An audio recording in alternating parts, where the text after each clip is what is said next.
ಶಾಂತಿ. ದಿನಾಂಕ ಆಗಿದೆ 28/8/2026. ನೀವು ಡ್ರಾಮಾದ ಗುಪ್ತ ರಹಸ್ಯವನ್ನು ಅರಿತುಕೊಂಡಿದ್ದೀರಿ. ಈ ಸಂಗಮ ಯುಗವೇ ಏರುವ ಕಲೆಯ ಯುಗವಾಗಿದೆ. ಸತ್ಯಯುಗದಿಂದ ಹಿಡಿದು ಕಲೆಗಳು ಕಡಿಮೆಯಾಗುತ್ತಾ ಬರುತ್ತದೆ.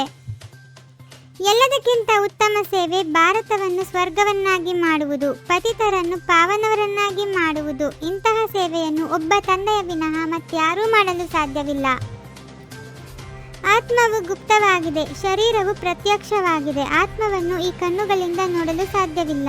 ಅದು ಅಗೋಚರ ಮತ್ತು ಅಲೌಕಿಕವಾಗಿದೆ. ಆತ್ಮಗಳ ನಿವಾಸ ಸ್ಥಾನವು ನಿರಾಕಾರಿ ಪ್ರಪಂಚವಾಗಿದೆ. ಅಲ್ಲಿಯೇ ಪರಮಪಿತ ಪರಮಾತ್ಮನ ದಿವ್ಯ ನಿವಾಸವಿದೆ.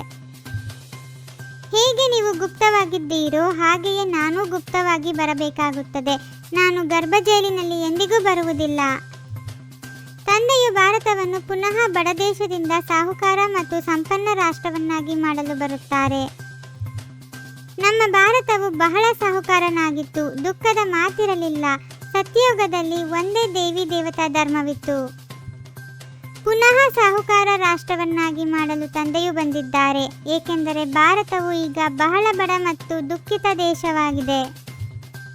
ಸತ್ಯಯುಗದಲ್ಲಿ ದೇವಿ ದೇವತೆಗಳ ರಾಜ್ಯವಿತ್ತು. ಆದರೆ ಅವರಿಗೆ ರಚಯಿತ ಮತ್ತು ರಚನೆಯ ಸಂಪೂರ್ಣ ಜ್ಞಾನ ಇರಲಿಲ್ಲ.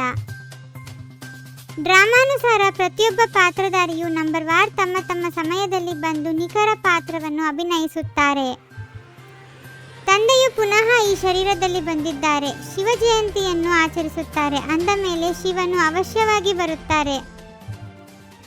ತಂದೆಯು ಸ್ವರ್ಗದ ಸ್ಥಾಪನೆ ಮಾಡುವವರಾಗಿದ್ದಾರೆ. ಆದ್ದರಿಂದ ನಾವು ತಂದೆಯಿಂದ ಸ್ವರ್ಗದ ದೈವಿ ಆಸ್ತಿಯನ್ನು ಪಡೆಯುತ್ತೇವೆ. ತಂದೆಯು ನಮ್ಮನ್ನು ಬಡವರಿಂದ ರಾಜ, ಭಿಕಾರಿಗಳಿಂದ ರಾಜಕುಮಾರ ಮತ್ತು ಭಾಗ್ಯವಂತರನ್ನಾಗಿ ಮಾಡುತ್ತಾರೆ. ಪತಿತ ಪಾವನ ತಂದೆಯೇ ಎಲ್ಲರಿಗಿಂತ ಅತ್ಯುತ್ತಮ ಸೇವೆಯನ್ನು ಮಾಡಿ ನಮ್ಮನ್ನು ಶ್ರೇಷ್ಠ ಮತ್ತು ಪೂಜ್ಯರನ್ನಾಗಿ ಮಾಡುತ್ತಾರೆ. ತಂದೆಯು ಪತಿತರಿಂದ ಪಾವನರನ್ನಾಗಿ ಮಾಡಿ 1 ಸೆಕೆಂಡಿನಲ್ಲಿ ಜೀವನ್ಮುಕ್ತಿಯ ಪ್ರಾಪ್ತಿಯನ್ನು ಮಾಡಿಸುತ್ತಾರೆ. ತಂದೆಯು ತಿಳಿಸುತ್ತಾರೆ, ನೀವು ವಿಶ್ವದ ಮಾಲೀಕರಾಗಿದ್ದೀರಿ. ತಂದೆಯ ಮಕ್ಕಳಾದ ಕಾರಣ ಸಂಪೂರ್ಣ ವಾರಸುದಾರರಾಗಿದ್ದೀರಿ. ತಂದೆಯು ನಮಗೆ ರಾಜಯೋಗದ ಶಿಕ್ಷಣವನ್ನು ಕೊಡುತ್ತಾರೆ. ಅದರಿಂದ ನಾವು ಭವಿಷ್ಯದಲ್ಲಿ ಸ್ವರ್ಗದ ಮಹಾರಾಜ ಮಹಾರಾಣಿಯಾಗುತ್ತೇವೆ. ಇದು ಮಾಡಲ್ಪಟ್ಟ ಬೇಹದ್ದಿನ ಡ್ರಾಮಾ ಆಗಿದೆ. ಇದರಲ್ಲಿ ಸ್ವಲ್ಪವೂ ವ್ಯತ್ಯಾಸ ಅಥವಾ ಬದಲಾವಣೆ ಆಗಲು ಸಾಧ್ಯವಿಲ್ಲ.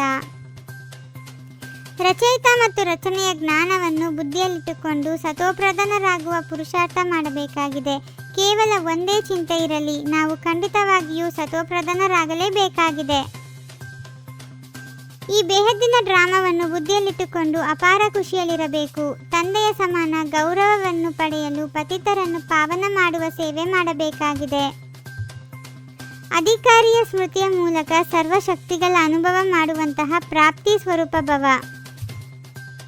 ಒಂದು ವೇಳೆ ಬುದ್ಧಿಯ ಸಂಬಂಧವು ಸದಾ ಒಬ್ಬ ತಂದೆಯೊಂದಿಗೆ ಜೋಡಣೆ ಆಗಿರುತ್ತದೆ ಎಂದರೆ ಸರ್ವಶಕ್ತಿಗಳ ಆಸ್ತಿಯು ಅಧಿಕಾರದ ರೂಪದಲ್ಲಿ ಪ್ರಾಪ್ತಿಯಾಗುತ್ತದೆ. ಸ್ವಯಂನ ಜೊತೆ ಪ್ರಕೃತಿಯನ್ನು ಪಾವನಗೊಳಿಸಬೇಕಾಗಿದೆ. ಅಂದ ಮೇಲೆ ಸಂಪೂರ್ಣ ಸೆಳೆತ ಮುಕ್ತರೂ ಆಗಿರಿ. ಓಂ ಶಾಂತಿ. 21 ಜನ್ಮಗಳಿಗೆ 21 ಪರಮಾತ್ಮನ ಮಹಾವಾಕ್ಯಗಳನ್ನು ಆಲಿಸಿ ಹಾಗೂ ನಿಮ್ಮದೇ ಆದ ಈ ಚಾನೆಲ್ಗೆ ಲೈಕ್ ಮಾಡುವುದನ್ನು ಮರೆಯದಿರಿ.